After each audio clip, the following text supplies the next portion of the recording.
In this video, I will demonstrate how you draw a resonance structure for any given molecule. So before I get into specific examples, let's talk about why resonance structures are important and what they are. So many compounds, especially those that are charged, so here I'm using compounds and molecules interchangeably.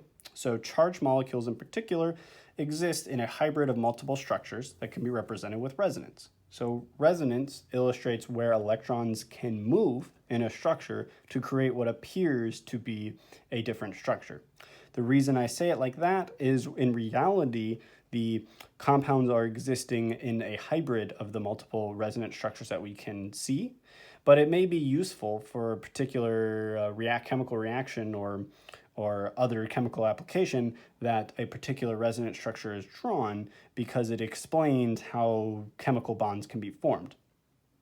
So with that then, we'll jump right into an example to illustrate what is going on with resonance structures. So here, our question is draw resonance structures for the following molecules. In this case, it's just acetate.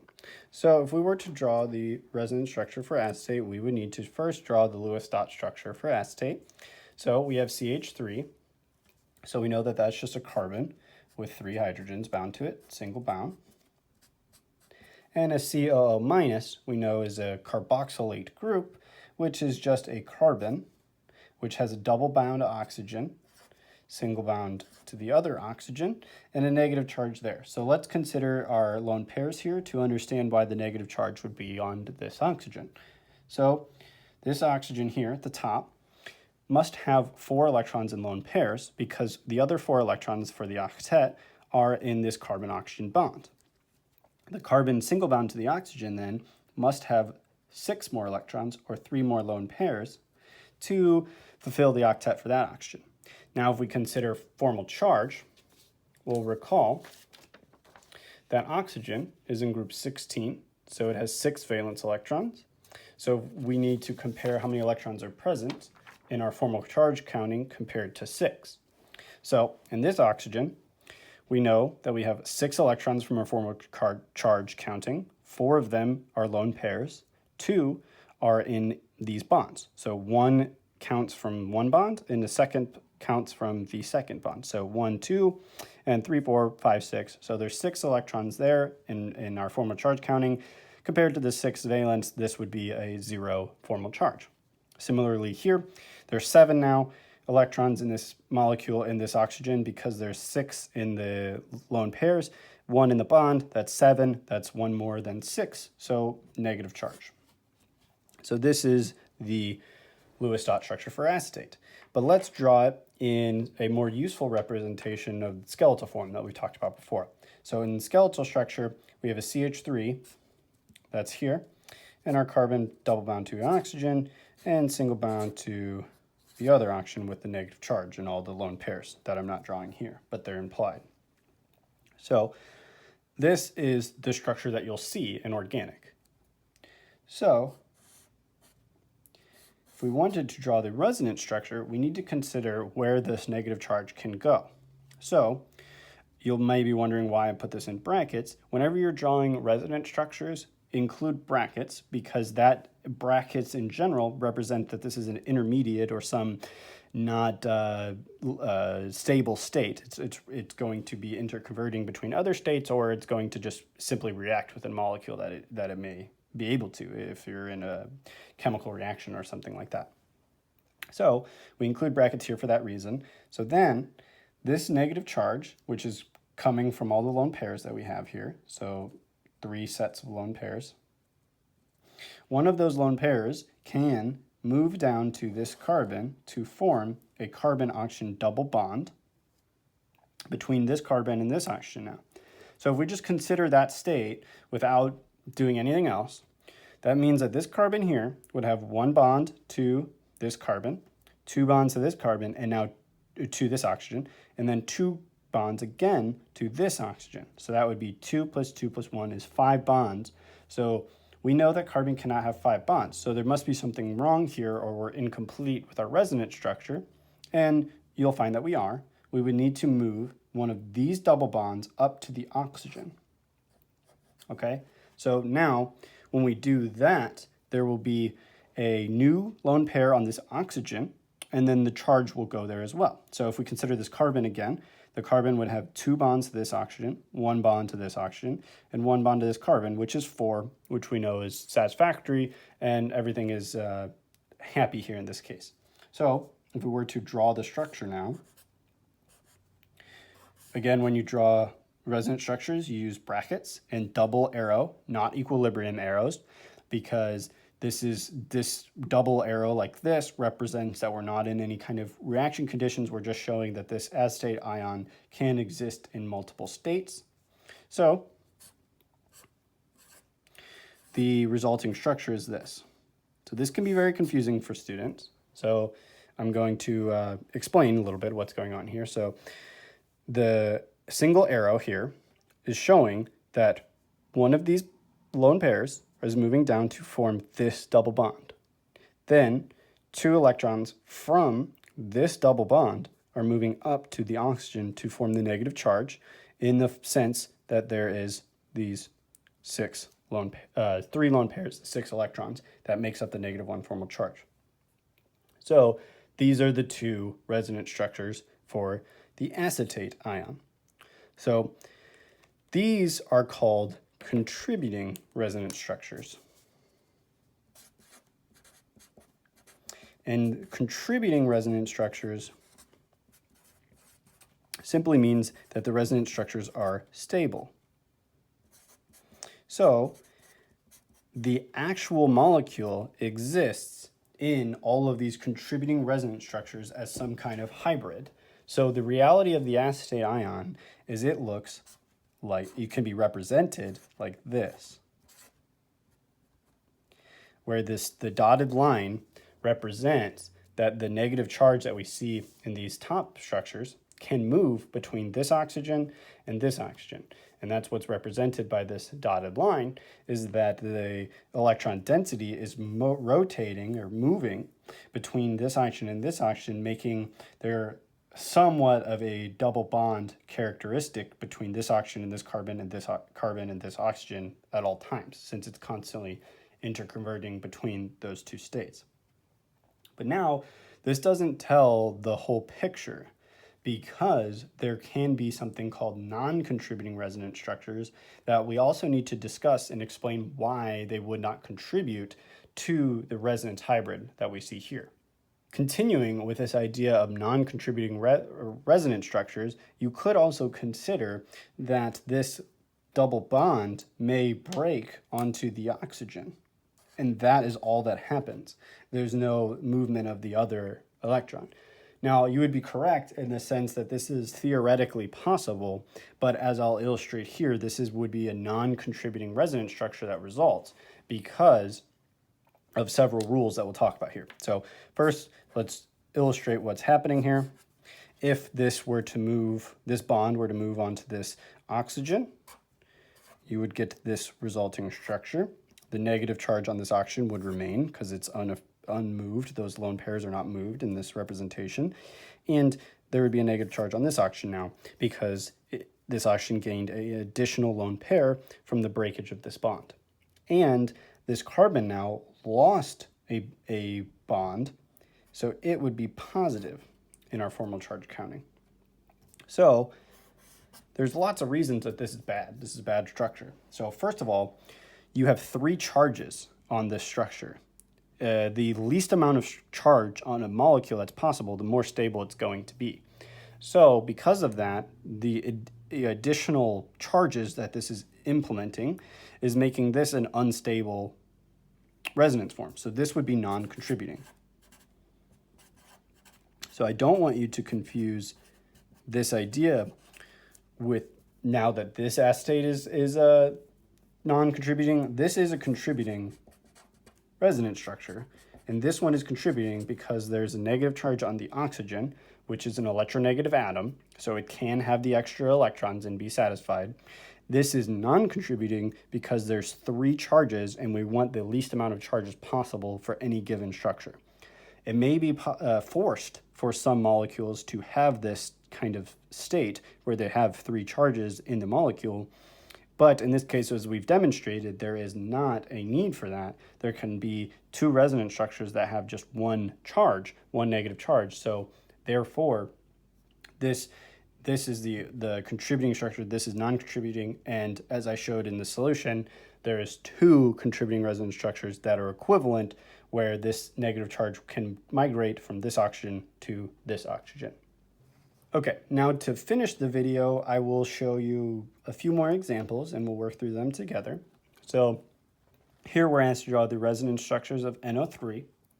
This is a more standard general chemistry resonance structure idea. So first we draw the Lewis structure. So we have nitrogen at the center and then 3 oxygens around it, and they have to be in this orientation because of the octet rule. So with this then, there is a positive charge on the nitrogen, and this would correspond to one of the resonance structures that has a total charge of -1, because this nitrogen is +1, -1, -1 equals -1 total. But as we just saw in the previous example, this would be a non-contributing resonance structure if it was possible that there was a structure in which there would be only one charge. In this case, it is not possible. You may consider, what about this structure? What if I just move one of these lone pairs, this negative charge here, and do this?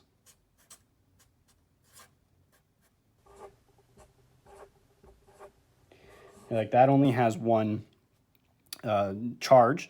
That would be more stable. Everything would be satisfied. This would be better, except for the fact that nitrogen is in the second group, or the second period rather, the second row. So because of that, nitrogen cannot have an expanded octet. Nitrogen can only have 4 bonds, so this structure cannot exist. So this is impossible. So this cannot happen. So the only possibility is that this negative charge can move to a different oxygen, just like we saw in the acetate ion. So continuing with this idea, there can only be structures that have nitrogen with 4 bonds. So with that then, the only possible structures we can have are like this.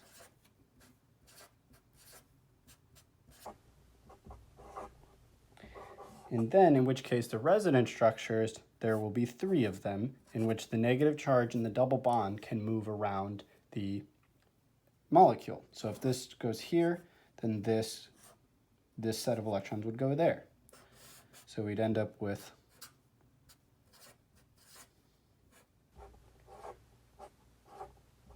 this structure here. And then we can draw one more possible structure. Let me draw it like this. So now the last possible structure would be this going here and this going here. So after drawing that,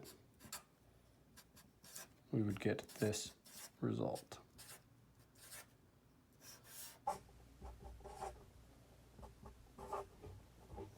So if we look at all of these structures, we see that nothing is changing about them. The negative charge is moving between different oxygens, but in terms of our contributing and non-contributing structures, these are all contributing because we have negative charges on the oxygens, on 2 oxygens, positive on the nitrogen, in all of these cases. The only thing that's happening is the negative charge is moving, and the nitrogen-oxygen double bond is also moving. So all of these are equally contributing resonance structures, we can say. So this would be the 3 contributing, or the 3 resonance structures for NO3-. Okay, so now we'll continue with a few more examples to continue illustrating the idea. So in this case, we're given the structure of the molecule, and we're asked to draw a resonance structure. Well, in this case, there's only one option, And the option is that this lone pair on the oxygen comes down to form a double bond between the carbon below it and the oxygen. And then that would mean that the double bond here would have to break and one of the lone pair would have to move on to the carbon. That is the only option, because if we move this down and then break this carbon-carbon bond, we're again making two different molecules, which is not a resonance structure. So with this then, if we draw the resulting structure, we would get the following. There's a lone pair on the carbon because it's formed from this bond breaking. So we have these two structures. So now if the question was determine which one is most contributing, hopefully you would all say that is this one. This is the most contributing, because the negative charge is on the oxygen, which is an extremely electronegative atom, much more so than the carbon. So this is a much preferred state than this one. So, however, this one is not impossible. It's just much more unfavored and more unlikely. So this would be the preferred of the two options. So now, the last few examples, we'll look at what happens if we have a positive charge that we want to have resonance structures for. So the idea with these resonance questions is that you need to use the double bonds to form the resonance structures. So in this case, here, we need to move from the double bond towards the positive charge. So it's going here, like this. This is one such structure. And then the resulting compound would be this.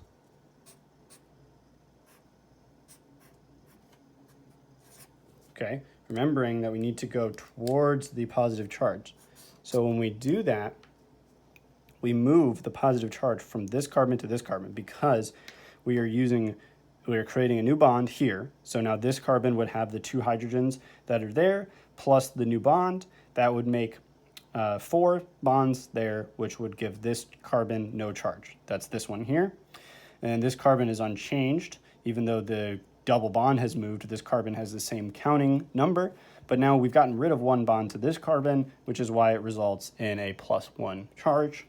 And then the last option would be moving this double bond here and then delocalizing the positive charge further to create this such structure.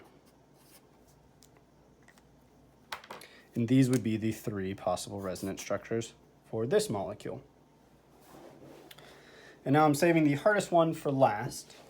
So if we consider the following molecule here, it's similar to the one we just did, but there's an additional resonance structure. So first, let's do the ones that are similar to the question that we just did. So the resonance structures that are similar in that regard are if this double bond moves here to create a new carbon-carbon double bond.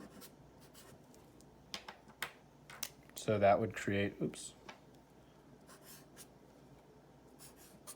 that would create a molecule that looks like this.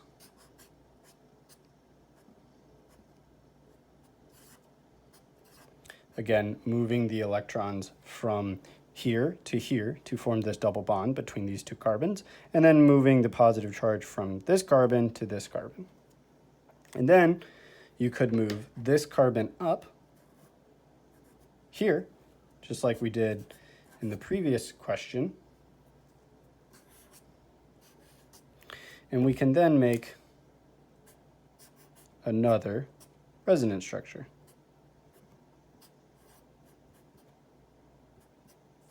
Like this. Okay.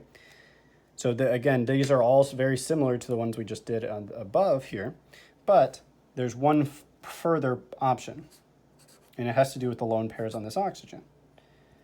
One of those lone pairs can form a double bond between this oxygen and this carbon. So if this comes down here now, don't consider this bond and this arrow anymore because we showed that to make this structure. If we consider just this one, the resulting structure looks like this.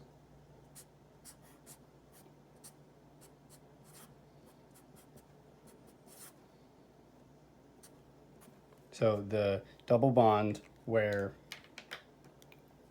the inside the ring remain unchanged because they aren't moving. If we ignore this this arrow here, only this lone pair is moving down to form the double bond.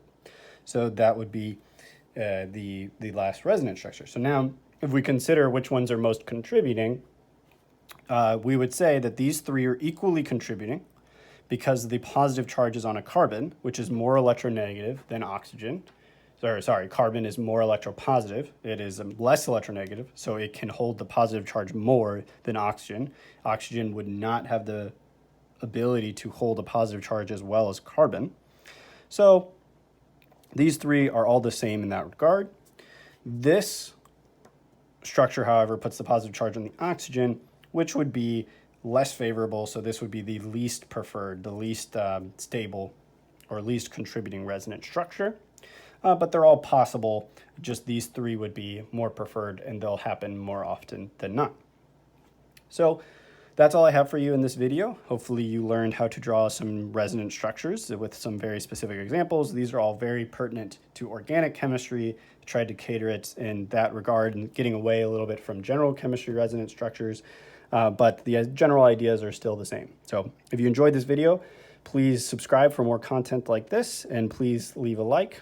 If you have specific questions, feel free to leave them in the comment section down below. I will happily answer them as much as possible. And if you have topic ideas for future videos, please let me know in the comment section as well. So I'll see you all in the next video. So have a great day.